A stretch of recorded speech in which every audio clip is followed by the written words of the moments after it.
દક્ષિણ ગુજરાતના ખેડૂતોની જીવાદોરી ગણાતા નર્મદા શુગર ફેક્ટરી કમાલનું કામ કરી રહી છે। અહીં દરરોજ 60,000 લીટર ઇથેનોલ તૈયાર થઈ રહ્યું છે, જે આગામી દિવસોમાં 1,20,000 લીટર પ્રતિ દિવસ કરવાની તૈયારી છે। ઇથેનોલનો ઉપયોગ આગામી દિવસોમાં ઇંધણ તરીકે થવાનો છે, ત્યારે કેન્દ્રીય પરિવહન મંત્રી નીતિન ગડકરીએ 1.5-2 વર્ષ પહેલા આપેલું કથન યાદ આવી રહ્યું છે, જેમાં તેમણે ઇથેનોલના કારણે પેટ્રોલના ભાવ ઘટી જશે તેવો દાવો કર્યો હતો। पेट्रोल का रेट 120 रुपये लीटर है, इथेनॉल का रेट 60 रुपये लीटर है। पेट्रोल डीजल के कारण प्रदूषण होता है, इथेनॉल के कारण प्रदूषण नहीं होता है। ये किसानों का ग्रीन फ्यूल है और इसके साथ गाड़ियाँ तो चलेगी। मैं एक ही बताता हूँ, आपका फायदा होगा।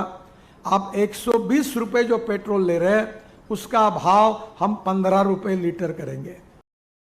मतलब કે શું પેટ્રોલના ભાવ ઘટાડવાના પાયા નર્મદામાં નખાઈ રહ્યા છે? કારણ કે નર્મદા શુગર ફેક્ટરીમાં શેરડીનું ક્રશિંગ કર્યા બાદ મોલાસીસ અને બાદમાં તેમાંથી ઇથેનોલ બનાવાઈ રહ્યું છે। શુગર ફેક્ટરીમાંથી 3 સરકારી ઓઇલ કંપનીઓ ઇથેનોલની ખરીદી કરે છે અને 21 દિવસમાં પેમેન્ટ પણ ચૂકવે છે, જેનો લાભ ભરૂચ અને નર્મદા જિલ્લાના 6 તાલુકાના 22,000 ખેડૂતો ઉઠાવી રહ્યા છે।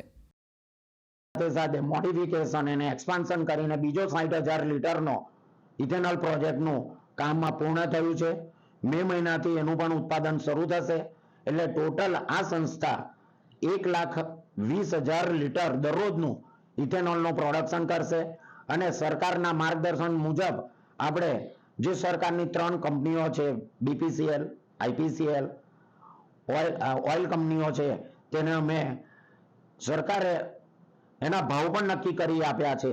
તો 20% સુધીનો ઇથેનોલ બ્લેન્ડિંગ કરીશું, એટલે આપણે આપણું ઉત્પાદન થયેલો ઇથેનોલ આપણે સરકારને આપીશું। નર્મદા અને ભરૂચની જે ખેડૂતોની જીવાદોરી ગણવામાં આવે છે, જે નર્મદા સુગર ફેક્ટરી ગણવામાં આવે છે, ખાસ વાત કરવા જઈ રહ્યા છે કે નર્મદા સુગર ફેક્ટરીમાં ખાંડનું ઉત્પાદન તો મોટા પ્રમાણમાં થાય છે, પરંતુ સાથે સાથે ઇથોલોન અને મોલાસીસનું પણ ઉત્પાદન કરવામાં આવી રહ્યું છે।